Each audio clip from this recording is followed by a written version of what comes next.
नमस्कार साथियों। ऐसी ही एक शाम थी जब एक युवा लड़की अपने कमरे में अपने माँ के टेबल के दराज को खोलती है। बेतरतीब ढंग से रखे हुए बहुत सारे कागजात हैं, जिन्हें वो संभालने की सहेजने की कोशिश करती है। अचानक उसकी नज़र पड़ती है एक बंडल पर जो लाल रंग का होता है, और उस लाल रंग के बंडल में बहुत सारी टुड़ी मुड़ी बेतरतीब ढंग से तमाम चिट्ठियां वहां पे रखी हुई थी। जिज्ञासा बढ़ती है और एक एक करके उन चिट्ठियों के पन्ने वो पलटती है। पृष्ठ दर पृष्ठ उसे लगता है कि ये मेरी मम्मी को लिखे हुए कुछ खत हैं, जो किसी ज़माने में उनके पिता ने उनकी मम्मी को लिखे थे। आ, वो कौन शख्स थे? वो शख्स थे भारत के एक प्रोग्रेसिव थिएटर कर्मी, जो नया थिएटर के जनक हुआ करते थे। नाम था हबीब तनवीर। उन्हें रंगलोक का महानायक भी कहा जाता है आज।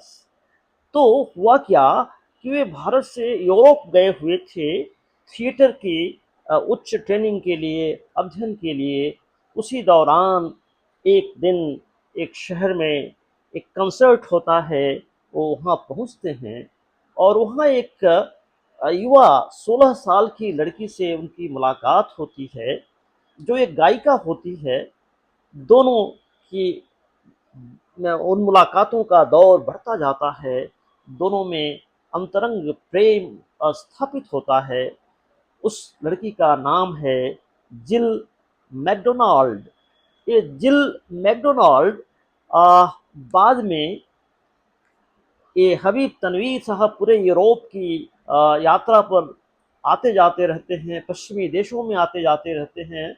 जहाँ जहाँ थिएटर की बारीकियां हैं, उन्हें वो सीखने जाते हैं।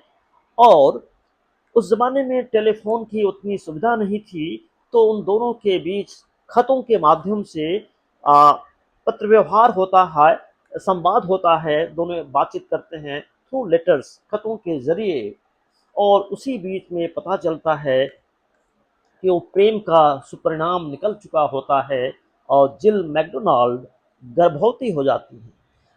आयरलैंड का समाज हमारे भारत के उसी मध्यम वर्गीय समाज से मिलता जुलता रहा है, जहाँ बिन ब्याही माँ को कभी स्वीकार्यता नहीं मिलती है। समाज उनका बहिष्कार करता है। बड़ी त्रासद कहानी है जिल की। वो कैसे जाती हैं और आयरलैंड के निर्जन सुनसान इलाकों में कैसे अपनी पहचान छुपा करके उस बच्ची को जन्म देती हैं, और उसका नाम रखा जाता है एना तनवीर, या अन्ना तनवीर आप कह सकते हैं। आगे चलकर वो अपनी माँ से दरख्वास्त करती है कि मम्मी, हबीब तनवीर को तो पूरी दुनिया जानती है, लेकिन आपकी कहानी भी कोई साधारण कथा नहीं है। इन चिट्ठियों को प्रकाशित किया जाए। बड़ी नानुकुर और हिचक के बाद जिल मैकडोनाल्ड तैयार होती हैं और उन चिट्ठियों को प्रकाशित करने का फैसला लिया जाता है। इधर जो अन्ना तनवीर हैं, उनका एक बड़ा बेटा है जिसका वो नाम रखती हैं मुक्ति। मुक्ति भारतीय नाम रखती हैं, क्योंकि हबीब तनवीर चूँकि भारत के थे और वो 16 साल की लड़की 80-90 साल के बाद भी हबीब तनवीर का वो जो प्यार है, जो प्रेम है, जो मोहब्बत है, उसे अपने सीने में वो आ, चस्पा की रहती है। आ, बाद में वो जो है किताब प्रकाशित होती है, स्टोरी फॉर मुक्ति, जिसमें वो 75 चिट्ठियों के बारे में जिक्र होता है। दोस्तों, मुझे ये बताते हुए खुशी हो रही है कि उन 75 चिट्ठियों का हमने लक्ष्मीकांत शर्मा ने उसका अनुवाद किया है अंग्रेजी से हिंदी में। स्टोरी फॉर मुक्ति उस किताब से पूरी किताब का अनुवाद किया है, और वो आने वाले कुछ समय में प्रकाशित होकर के आपके समक्ष पहुंचेगी। तो दोस्तों, प्यार की एक बहुत ही अद्भुत ये दास्तान है, जिसमें हबीब तनवीर की पूरी जो मानसिकता है, उनका जो पूरा चरित्र है, थिएटर के प्रति उनकी दीवानगी है, उससे हम सभी रूबरू होंगे। तो नमस्कार दोस्तों, आपका दोस्त लक्ष्मीकांत शर्मा।